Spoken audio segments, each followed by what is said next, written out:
On voit aujourd'hui que le pass sanitaire est un peu entré dans les mœurs des Français. 62% des personnes interrogées admettent que c'est une bonne mesure. On voit aussi que fin juillet, ça a vraiment contribué à doper la vaccination. Pourquoi vous considérez toujours que c'est un mauvais outil ? Premier élément, plusieurs centaines de millions de fois par jour, le pass sanitaire est contrôlé en France par des fonctionnaires, des agents de sécurité privés qui vont contrôler votre état de santé.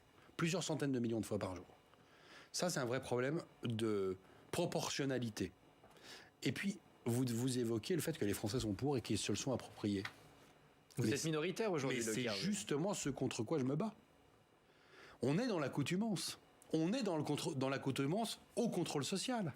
Moi, je me bats pour qu'on vive sans passe sanitaire, sans contrôle social, pour qu'on recouvre nos libertés au plus vite. Et on fait quoi alors dans un contexte d'épidémie ? On fait ce qu'ont fait les Espagnols. C'est-à-dire plus de vaccinés et pas de passe sanitaire.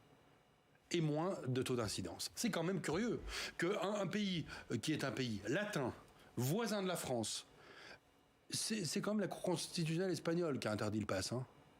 Et que dans ce pays, finalement, les résultats de gestion de l'épidémie soient meilleurs qu'en France. Moi, je pense qu'on a une question... Je suis un libéral. Je crois à la liberté individuelle et je crois que le corollaire de la liberté individuelle, c'est la responsabilité individuelle. C'est pas la coercition par la puissance publique. Et donc, franchement... ça fait 7 ans que je siège à la CNIL. Ça fait 4 ans que je siège à la Commission des lois. La question des libertés publiques, y compris dans cette maison ici au Sénat, c'est vraiment quelque chose d'essentiel pour moi.